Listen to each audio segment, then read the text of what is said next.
पुलिसकर्मियों को भरत तिवारी के मामले से बहुत कुछ सीखना चाहिए और किसी बड़े प्रभाव वाले व्यक्ति को खुश करने के लिए कुछ भी ऐसा नहीं करना चाहिए जो न्याय संगत ना हो, क्योंकि जब एक बार उल्टा फंस जाएंगे तब कोई प्रभावशाली व्यक्ति कानून के सामने बचा नहीं सकता है।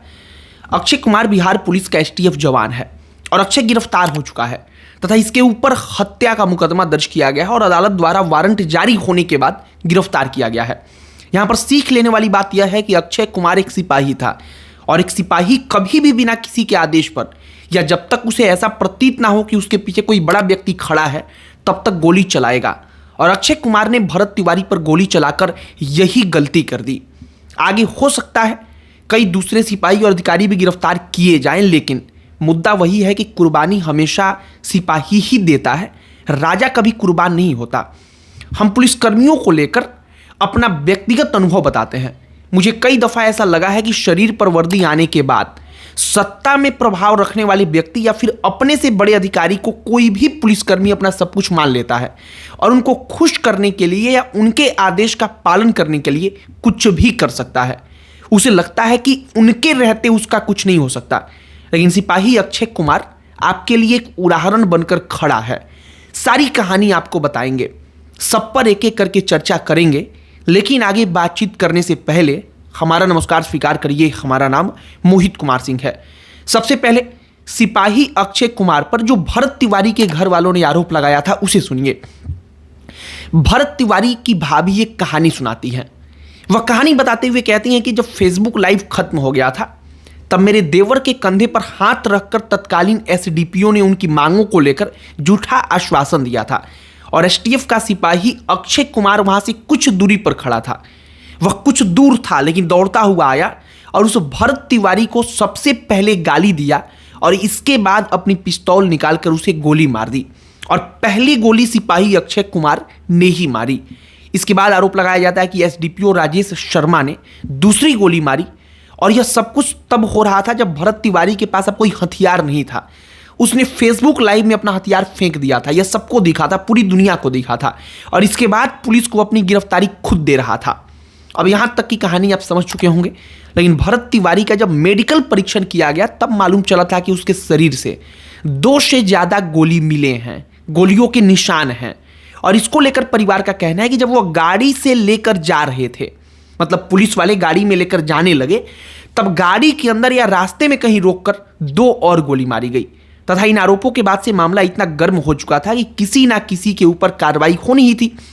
परिवार वाले तो यह भी आरोप लगाते हैं कि एसडीपीओ राजेश शर्मा के आदेश पर भरत तिवारी को लाठी और डंडों से पीटा गया था। लाठी और डंडों से भी पीटा गया।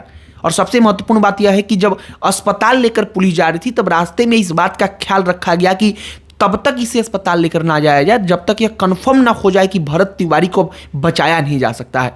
इसको लेकर के तो कई मीडिया रिपोर्ट्स में भी सवाल उठाए गए कि जहां 5 मिनट 10 मिनट में पहुंच जाना चाहिए था वहां कैसे इतना वक्त लगा।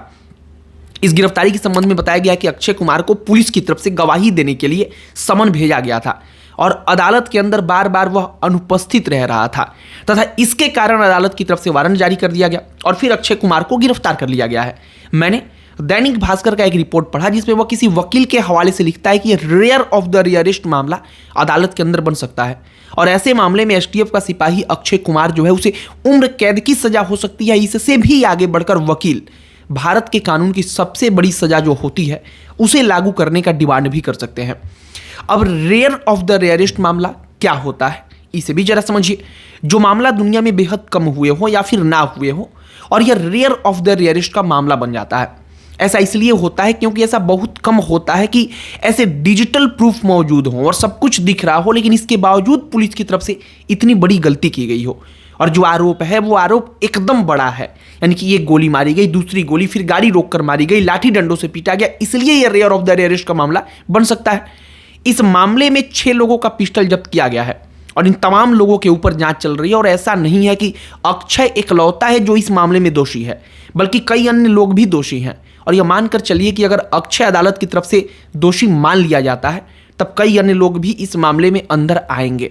और यह इसलिए जरूरी है कि पुलिस किसी का आदेश सुनकर या सत्ता का नेचर देखकर काम ना करे, बल्कि नियम और कानून के हिसाब से ही काम करे, क्योंकि इन नियमों के अलावा उनको बचाने वाला बाकी कोई नहीं है। मुख्यमंत्री सम्राट चौधरी से भरत तिवारी के परिवार की कुछ दिनों पहले मुलाकात हुई थी। मुख्यमंत्री ने कहा था कि कोई दोषी बचेगा नहीं, क्योंकि अधिकारियों ने उनको भी कहा था कि भरत तिवारी मेंटल है। उन्होंने सिर्फ इतना कहा था कि उसे अस्पताल ले जाया जाए, उसका इलाज कराया जाए।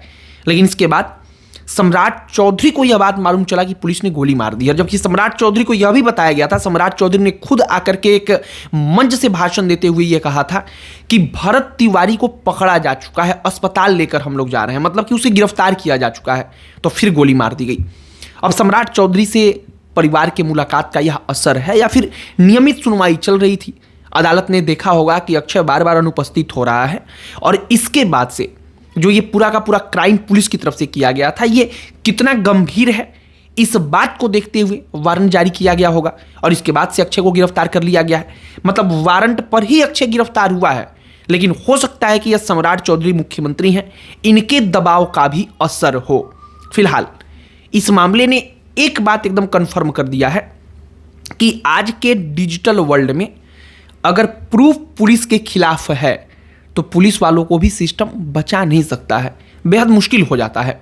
भरत तिवारी का मामला ऐसा था कि सब कुछ दिख रहा था, जैसे कि पुलिस वाले कहते हैं कि बंदूक फेंकने के बाद वो फिर बंदूक की तरफ दौड़ करके उसे उठाने वाला था। लेकिन अगर आप वीडियो को देखेंगे तो उसमें दिखता है कि सिपाही बेहद नज़दीक हैं उस बंदूक के। ऐसा हो ही नहीं सकता है कि दूर से कोई व्यक्ति दौड़ कर आए और उस बंदूक को फिर उठा ले, जबकि 1 कदम 2 कदम की दूरी पर सिपाही जो मौजूद है वो उसे ना पकड़ पाए। सिपाही ही उसके नज़दीक हैं तो निश्चित तौर पर सिपाही उसे पकड़ेंगे, और अगर सिपाही उसे नहीं पकड़ पा रहे हैं तो फिर सिपाहियों की ट्रेनिंग पर यह बड़ा सवाल खड़ा हो जाता है कि क्या सिपाही वाकई में ट्रेंड थे, उनको बढ़िया ट्रेनिंग मिली थी? क्योंकि उनका तो काम ही यही है कि वैसे कामों में वो सबसे आगे रहे, एक्सपर्ट रहे, और अगर वो ऐसा नहीं कर पाते हैं तो उनकी ट्रेनिंग में दोष है। तो कुल मिलाकर भरत तिवारी के मामले में एक सिपाही की गिरफ्तारी हो चुकी है, और यह पहली गिरफ्तारी है। लेकिन बड़े लोग अब भी बचे हुए हैं, लेकिन जांच शायद आगे बढ़ेगी तो अक्षय भी गवाही देगा। मरता क्या ना करता एक कहावत है, अगर अक्षय फंसेगा, अक्षय को लगेगा कि उसे उम्र कैद हो सकती है, तो फिर अक्षय दूसरे का नाम लेगा। और इसके बाद से उम्मीद हम कर रहे हैं, और पूरा का पूरा बिहार कर रहा है, हर व्यक्ति कर रहा है कि भरत तिवारी के मामले में जो बड़े दोषी हैं उनको सजा मिलेगी, वो गिरफ्तार होंगे। फिलहाल 6 लोगों का पिस्टल जो है वो जब्त किया गया था जब ये पूरा का पूरा मामला हुआ था, और उसी में से एक सिपाही एसटीएफ का जो अक्षय भी गिरफ्तार कर लिया गया है वो अक्षय भी था। हमने आपको पूरी कहानी बताई कि उसके परिवार वालों का क्या कहना है भरत तिवारी के, और जो अक्षय गिरफ्तार हुआ है वो क्यों गिरफ्तार हुआ है और आगे क्या हो सकता है। बाकी अब आगे अन्य कोई अगर जानकारी आती है, कुछ कहानी आती है, कुछ तमाम प्रकार की बातें निकलकर सामने आती हैं, तो वह कहानी भी हम आप तक पहुंचाएंगे। फिलहाल आपकी इस पर क्या राय है कमेंट बॉक्स में लिखकर बताइएगा। अन्य कोई टॉपिक जिस पर आप चाहते हो कि हम चर्चा करें, बातचीत करें, उसे भी कमेंट बॉक्स में लिखकर बताइएगा। हमारा पूरा प्रयास होगा कि हम उस टॉपिक पर भी वीडियो जरूर बनाएं। बाकी इस वीडियो को यहीं पर समाप्त करते हैं। अंत में हमारा परिचय, हमारा नाम मोहित कुमार सिंह है। बहुत बहुत धन्यवाद।